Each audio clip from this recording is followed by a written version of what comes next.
I still remember the morning when the silence felt heavier than usual. The clock on the wall ticked steadily, the sunlight slid across the tiles, and the sound of traffic outside faded into a dull hum. It was an ordinary day, yet something inside me knew. Something had changed. For years, my mornings used to begin with a voice that carried warmth. "Good morning, Mom," my son would say, his tone still sleepy but full of affection. Sometimes he'd hug me before heading to school. Sometimes he'd just smile from across the table as he grabbed his lunchbox. Those little moments were the heartbeat of my days. But now they had vanished quietly, without warning, without goodbye. He doesn't call me Mom anymore. He says ma'am, sometimes Ami, sometimes nothing at all. Just silence between words that used to mean everything. At first I laughed it off, telling myself that he was grown up now, busy with his own world, his own family. But deep inside I could feel something slipping away, something sacred between a mother and her child. I raised him alone. My husband passed away when our son, Arav, was only 8 years old. I remember holding his tiny hand during the funeral, trying to stay strong even as my heart broke into pieces. Arav looked up at me and said, "Don't cry. Mom, I'll take care of you when I grow up." Those words became my shelter through every storm that followed. I worked day and night, sometimes taking stitching orders from neighbors, sometimes staying up late tutoring children just to keep the lights on. There were days I didn't eat properly so Arav could have enough milk in the morning, but I never complained. Every time I saw his report card or watched him sleep peacefully after a long day, I felt my sacrifices were worth it. He was a bright boy, polite, caring, full of dreams. When he got a scholarship for university in the city, I was both proud and scared. I packed his bags with trembling hands and smiled as he hugged me goodbye. "I'll call every day, Mom," he said. And he did, at least for a while. In those early months, my phone would ring every evening. He'd tell me about his classes, his new friends, his small struggles. Sometimes he'd complain about the food at the hostel, and I'd laugh, promising to send homemade pickles on the weekend. That connection, even through the phone, made me feel like I was still part of his world. But slowly, the calls became shorter. Then they became fewer. Eventually, I found myself staring at the phone, waiting for a ring that never came. At first, I blamed myself.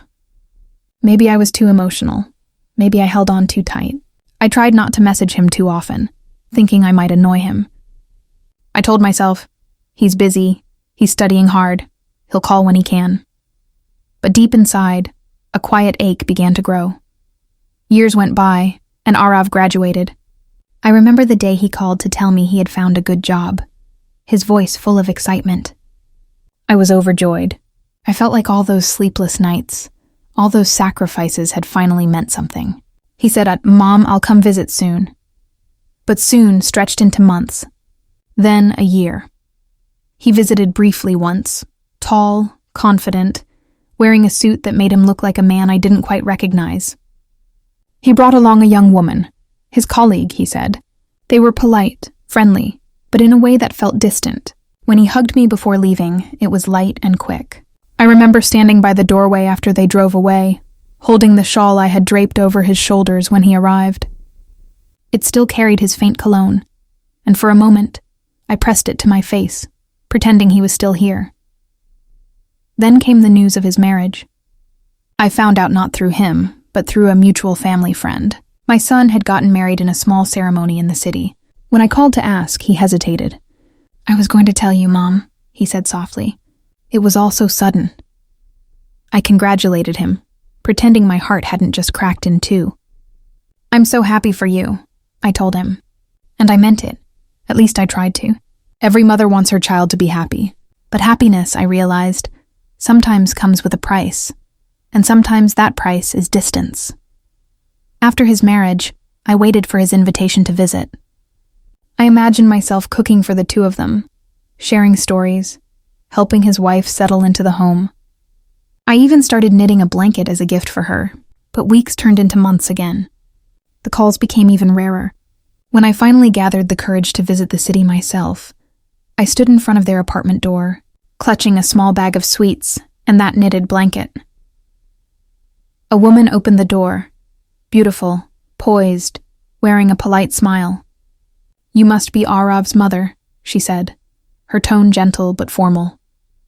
I smiled back, but before I could step inside, she hesitated. "He's actually not home right now," she said. "Maybe you should call him first next time." Her words were kind, but they stung like needles. I nodded, forcing a smile. "Of course," I whispered. "I'll come back later." As I walked away, I could hear the faint sound of laughter from inside, a laughter that didn't include me. That night, I sat in my small rented room, staring at the city lights. The blanket I had made for her lay folded beside me, untouched. I told myself, maybe she's just shy. Maybe next time things will be better. But deep down I knew.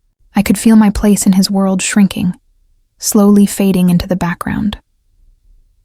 Months later, when Arav finally called, his voice was different, hurried, distant. "Mom, I've been so busy," he said. "Work, home, you know how it is." I wanted to ask him why he hadn't called on my birthday. I wanted to ask if he still thought of me when he came home from work, but I couldn't. Instead, I said, "I understand, Beta. Take care of yourself." He said, "Thanks, ma'am," and hung up. It was the first time he ever called me that, ma'am. I remember sitting there in silence for a long time, holding the phone to my chest. Something inside me broke quietly, without sound, like glass slipping from a shelf and shattering in slow motion. That night, I couldn't sleep. I walked around the small apartment, touching the walls, the framed photo of us on his graduation day, the old toys I'd kept in a box. I whispered to the empty room, "He used to call me Mom." The next morning, I made tea and sat by the window. The city outside moved on, cars honking, people rushing, the world spinning forward. But inside, I sat still, holding on to memories that no longer had a place in the present. Sometimes, silence isn't just the absence of sound. It's the presence of everything that used to be. Love, laughter, warmth, all gone quiet. And that was the day I realized. It wasn't just that my son stopped calling me Mom. It was that I had stopped being someone's mother in the way I used to be. Days turned into weeks, and weeks into months. Life moved in small, steady circles around me. Cooking, cleaning, tending to the little plants on my balcony, reading old letters. On the outside, everything looked normal, but inside, a quiet ache had settled in my heart. I told myself it was just a phase, that sons get busy after marriage, that this distance was part of growing up, his, not mine. I had spent so many years holding his hand, guiding him through everything. Perhaps now it was time to let go. But letting go was harder than I thought. Every morning, when I made tea, I still poured 2 cups. One for myself and one for him, out of habit. Sometimes I would sit at the table and look at the second cup growing cold, wondering if he'd even remember that tea used to be our little ritual. He liked it strong, with less milk. I could still see him as a boy, swinging his legs from the chair, sipping tea and saying, "Mom, yours always tastes better than anyone's." Now the cup sat untouched. There were moments when I wanted to call him, to just hear his voice, to ask how his day went. But each time I stopped myself. What if he was busy? What if his wife didn't like me calling too often? I didn't want to be a burden. I didn't want to be the mother who couldn't let go. So I waited. Sometimes, when loneliness felt heavy, I'd go to the market just to be around people. The vegetable sellers knew me well by now. They would smile, ask about my health, and for a few minutes I felt seen again. I would linger at the flower stalls, touching the petals softly, remembering how Arav used to buy me small bunches of marigolds on my birthday when he was little. He once said, "You look happiest around flowers, Mom." He was right. Flowers don't speak, but they make you feel less alone. Evenings were the hardest. The light would fade from the sky, and the city lights would begin to glow. I'd sit by the window knitting something, a habit I had picked up long ago. Most of the time, I didn't even know what I was knitting for anymore. My fingers just needed something to do, to keep the thoughts from spilling over. Sometimes, I'd scroll through my phone and look at his old pictures. His first school uniform. The birthday cake we made together. The two of us standing outside our old house. His smile was different then. Softer, purer. It was a smile that belonged to me too. One night, I saw a new photo on his social media. Him and his wife, smiling at a restaurant table, a birthday cake between them. The caption read, "Best evening with my favorite person." I smiled at the screen. It was genuine, though a small part of me trembled inside. I was glad he was happy. Truly glad. But there was also a quiet whisper in my heart. The kind that asks, when did I stop being his favorite person? I told myself I shouldn't feel that way. Love isn't meant to be owned or measured. Still, when your whole world once revolved around one person, it's hard to accept that you've become a small corner in theirs. A few months later, I got a call from an unknown number. It was his wife. Her voice was polite, almost distant. She said Arav had been traveling for work and was quite busy. I thanked her for calling. After a pause, she asked if I was doing all right. "I'm fine," I said softly. And I was. At least that's what I told myself. When I hung up, I looked around the room. The walls felt emptier somehow. I walked to the shelf where Arav's old books still sat. I opened one, an old science textbook, and found a note inside. In his childish handwriting it said, "Love you, Mom. I'll buy you a big house one day." I sat down with that note in my hands, my eyes blurring with tears. He had already given me everything I ever wanted. His laughter, his dreams, his childhood. I didn't need a big house. I just wanted to be remembered. In the months that followed, I started taking on small sewing jobs again. It kept me occupied, and it made the days pass a little faster. I stitched dresses for neighborhood children, curtains for newlyweds, and even little pillow covers with bright patterns. Every stitch felt like a memory being woven into fabric. One afternoon, a little boy from next door came running to me with a torn shirt. "Auntie, can you fix this?" he asked. I smiled and nodded. As I sewed, he sat beside me, swinging his legs. His voice, his innocent chatter, it reminded me so much of Arav. When he thanked me and ran off, I found myself whispering, "You're welcome, Beta," and for a brief moment, it filled the quiet space in my heart. As the year passed, my health began to weaken a little. Nothing serious, just the aches and tiredness that come with age. The doctor advised rest, but rest only made the silence louder. I often found myself talking to the walls, to the framed photos, to the memories that lingered like old friends. Sometimes I imagined Arav walking through the door. I imagined his voice calling, "Mom, I'm home." The thought alone brought a strange comfort. Maybe that's what hope is. Believing in something even when you know it might never happen. Then one day, I received a message from him. Just a short one. "Hey, hope you're doing well. Been a little busy. We'll call soon." I read it over and over. 3 lines, that's all. But to me, it felt like sunlight breaking through a cloudy sky. I replied, "I'm fine, Beta. Take care of yourself." I wanted to say more, to tell him I missed him, that I still made his favorite tea every morning.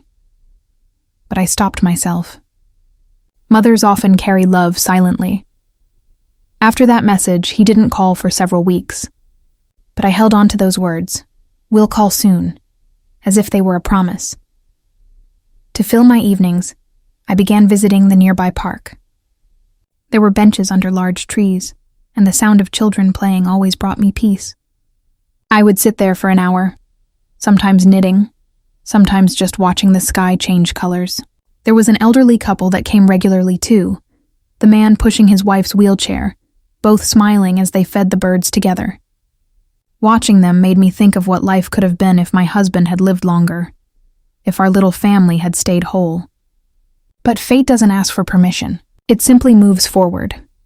One day it began to rain while I was still in the park. Everyone ran for shelter, but I didn't. I stayed there letting the rain soak through my clothes. The air smelled fresh, and for a moment, it washed away the heaviness inside me. When I got home, I made tea and sat by the window again. The sound of the rain felt like company, a soft, endless conversation with the past. I realized then that loneliness doesn't always mean being alone. Sometimes it means being surrounded by memories that have nowhere to go. That evening, I found myself writing a letter to Arav. Not because I expected a reply, but because I needed to say things that had no place in short text messages. I wrote slowly, carefully. My dear son, I hope you're happy and healthy. I know life keeps you busy, and I understand that you have responsibilities now. I just want you to know that I'm proud of you. More than words can ever say. I miss you, but I don't want you to feel guilty for that. Every mother waits, it's what we do. And even when you forget to call, my heart never stops blessing you, love, Mom. When I finished, I folded the letter neatly and placed it inside a book, the same one that still held his childhood note. Some words are not meant to be sent. They are meant to be kept, as whispers to time. That night, I felt peaceful for the first time in months. Maybe love doesn't always need to be returned. Maybe it just needs a place to rest. It happened on an ordinary Thursday, one of those quiet, windless afternoons where time feels heavy and slow. The clock ticked lazily on the wall, and I sat on the edge of my bed, folding clothes that no one else would wear. I had just finished a cup of tea when the phone buzzed. The sound startled me. It had been weeks since I'd heard that tone. My heart skipped a beat as I saw his name flash on the screen. Arav. For a moment, I froze. I wanted to answer right away, but my hands trembled. I wiped them quickly on my shawl and pressed the button. Hello? My voice came out smaller than I expected. There was a pause. Then his voice, calm, polite, distant. Hi, Mom. I smiled instinctively, though he couldn't see it. It's so good to hear your voice, Beta. How are you? He talked for a while, mostly about work, some new project, a recent trip. I listened quietly, nodding even though he couldn't see me, but the words were few, the tone mechanical. It wasn't a conversation. It was an update. I could hear other voices in the background, maybe his wife, maybe colleagues. Before I could ask how she was doing, he said softly, Mom, actually, the reason I called... He paused, searching for words. We're moving abroad. It's a good opportunity. Just wanted to let you know. The world seemed to tilt a little. I clutched the phone tighter. That's wonderful, Beta, I said, forcing my voice to sound cheerful. You've worked so hard. You deserve this. He thanked me, said something about being busy with paperwork, then promised to stay in touch. The call lasted less than 5 minutes. When the line went dead, I stared at the phone screen for a long time. The last message blinked faintly. Call ended. Abroad. A word that sounded so small, but carried oceans between us. That night I couldn't sleep. I lay on my bed, listening to the fan hum softly, and thought about how far abroad really was. Would I still get to see him once a year? Once in 5? Or maybe never again, except on a glowing screen? I turned to look at the framed photo of us on the nightstand. It was taken years ago. Arav in his college graduation gown, me standing beside him, my hand resting on his shoulder. I remembered how proud I felt that day, how I thought the world was opening wide for him. I didn't realize it meant it would also close around me. The following days felt strangely quiet. Even the city's noise and the traffic, the vendors, the chatter, seemed distant. I went about my chores slowly, as if each task weighed more than it used to. I tried not to think about packing in airports and goodbyes. I told myself I was happy for him. That's what mothers are supposed to feel, right? Pride, not pain. But every time I saw an airplane in the sky, my eyes followed it until it disappeared behind the clouds. A few days later, a delivery boy arrived at my door. He handed me a medium-sized box with Arav's name on it. My hands shook as I signed the paper. When I opened it, I found a few household items. Books, some clothes, a framed photo of me that used to be on his study table. At the bottom there was a small envelope with my name written neatly. Inside was a letter, typed, not handwritten. Mom, I'm sorry I couldn't visit before we leave. Things are moving really fast. I wanted to send you a few of my things so you'd have them. I'll call when we settle in. Please don't worry about me. Take care of your health. Love, Arav. I read it several times. There was nothing wrong with it. Polite, caring, respectful. But it felt like reading a note from a stranger. Typed words, no warmth, no small inside jokes like he used to write. I placed the letter beside the one I had written months ago, the one I never sent. Together they looked like echoes of two people who once knew how to talk, but forgot along the way. The days passed quietly after that. The apartment felt bigger, emptier. I began giving away a few things. Clothes I no longer wore, old kitchen utensils, even some of Arav's childhood toys. I couldn't explain why, but I felt like I was preparing for something. Maybe for the silence that was coming. A week before his departure, I received another message. "We're flying out next weekend. I'll video call you from the airport." He didn't. I waited that whole evening, sitting near the window with my phone in my hand. The light faded, the sounds of the city turned into whispers, and still, the screen stayed blank. At midnight, I realized the call wasn't coming. I went to bed, but my mind kept replaying the last time he had hugged me, years ago, brief and distracted. The next morning I made tea, but it tasted bitter. Not because I forgot the sugar, but because my heart wasn't in it anymore. I sat there thinking about how easily life moves on. Children grow, dreams expand, and somehow love gets lost in translation. No one means to hurt anyone. It just happens, quietly, like dust settling on old furniture. That evening, my neighbor, Mrs. Rao, knocked on my door. She was in her 60s, cheerful and kind. "You haven't been out lately?" she said. "Come join us at the temple fair tomorrow." I hesitated, then agreed. Maybe a little noise and color would help fill the empty corners of my heart. The next day I went with her. The fair was lively. Children laughing, music playing, the smell of sweets in the air. I smiled politely, bought some flowers, and for a while, let myself forget everything. But in the crowd, I saw a young man helping his mother buy bangles. He looked so much like Arav for a second that my breath caught. The woman held his hand as she laughed, and I felt something sharp twist inside me. I turned away quickly, blinking back tears. That simple gesture, a son holding his mother's hand, had once been my everyday comfort. Now it was just a memory that belonged to someone else. When I returned home, the silence greeted me again. The clock ticked. The room smelled faintly of jasmine from the flowers I had bought. I sat down and whispered to myself, he must have reached by now. That night, I dreamt of him as a little boy again, running toward me after school, waving his report card. "I got first prize, Mom," he said in that bright, excited voice. I lifted him, spun him around, laughing as his small arms wrapped around my neck. But then, as dreams do, everything changed. His face grew older, his smile faded, and he walked away into a fog I couldn't enter. I woke up with tears on my pillow. In the following weeks, I tried to adjust to the thought of him being far away. I learned to measure my days by smaller things. The taste of morning tea, the bloom of flowers on my balcony, the sound of the temple bells in the distance. I wrote letters I never sent. I spoke to his photograph as if he could hear me. And slowly, I began to understand something. Maybe love isn't meant to stay the same. Maybe it changes shape, from touch to memory, from closeness to distance, from words to silence. It hurt to admit it, but I had to. My son had built a new world, and I was no longer at the center of it. That realization didn't come with anger, only with a soft, quiet grief.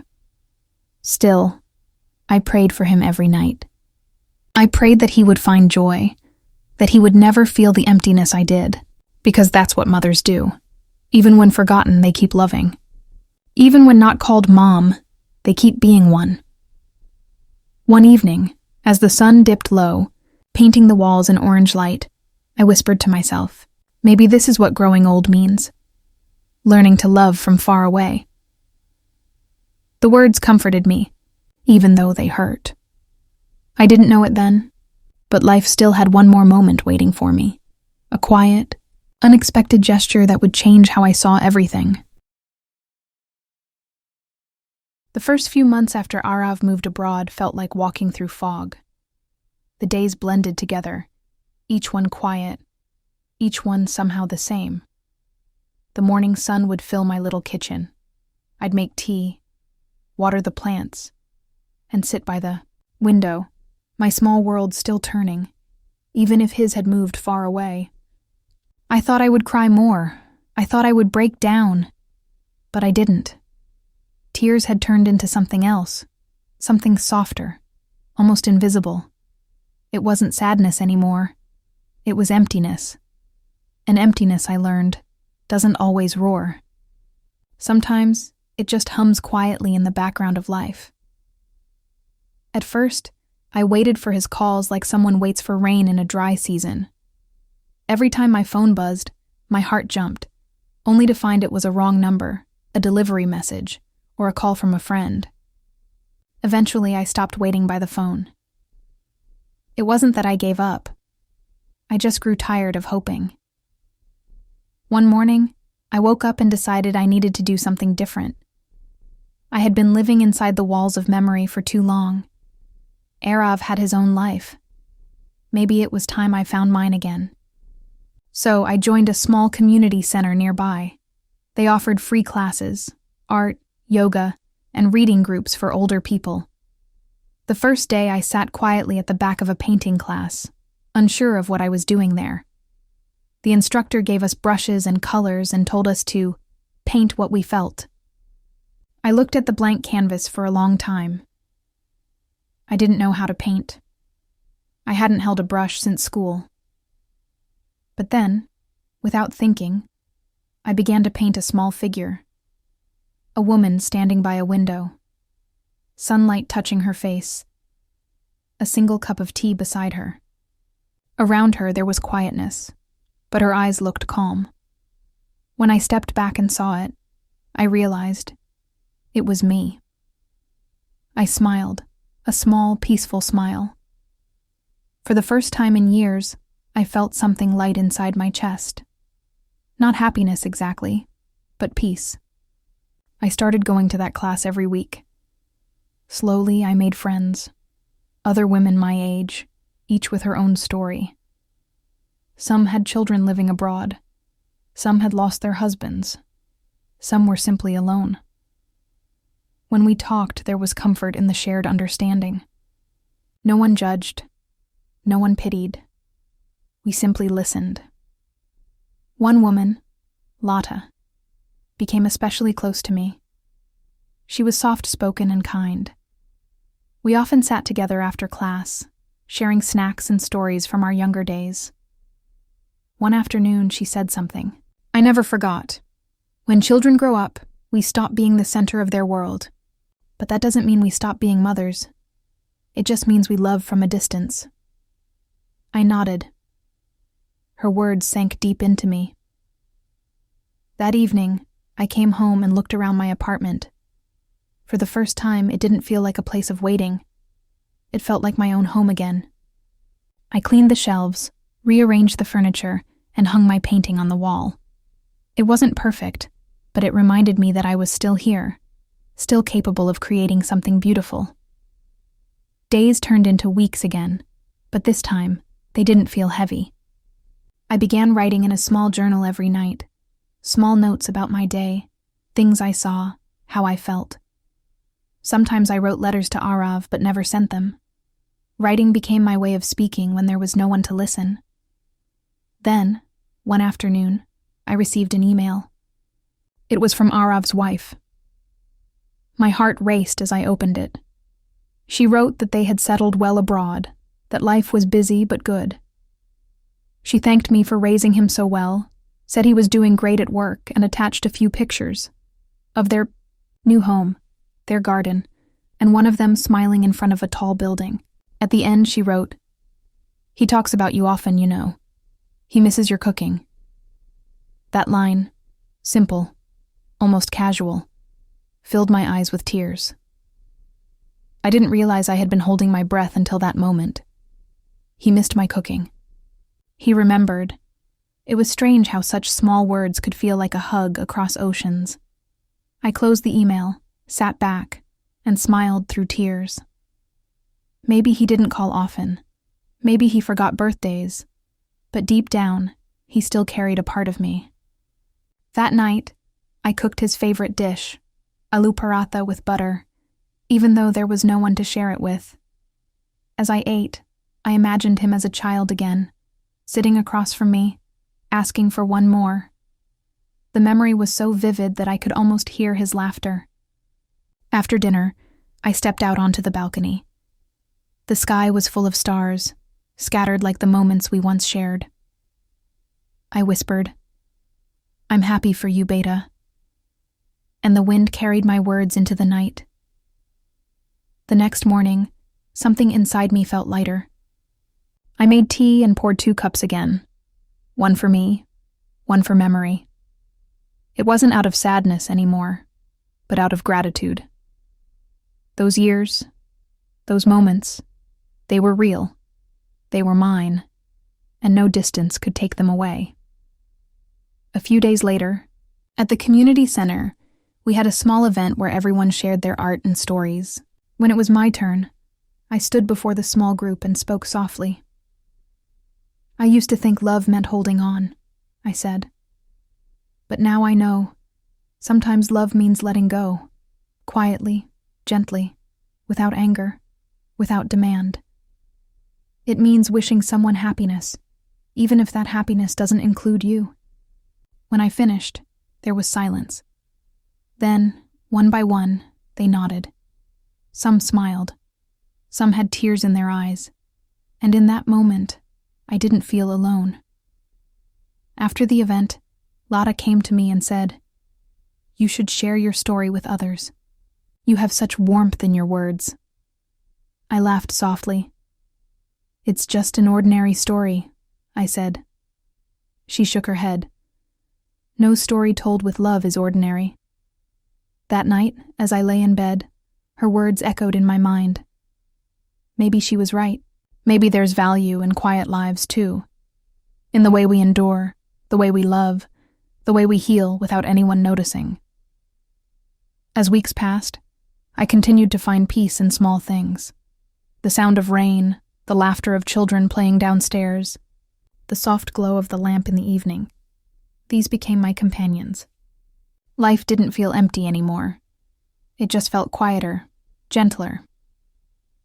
Then, one morning, I received a small parcel. The sender's name made my heart skip.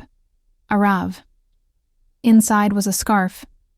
Beautiful, hand-woven, with a note attached. "For you, Mom. It's getting cold here, and I remembered how you always knitted scarves for me. Thought it's time I send one back. Love, Arav."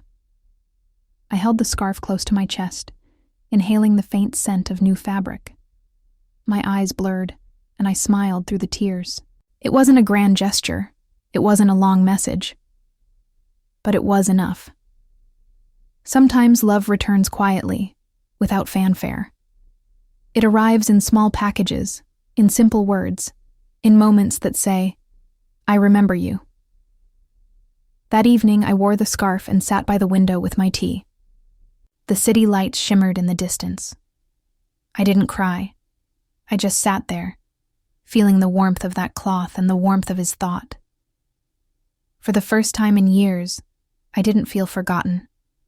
I felt understood. Not through words, but through something deeper. As night settled, I whispered softly, "Thank you, my son." And in the silence that followed, it almost felt like I heard him whisper back, from across the world, "I love you, Mom."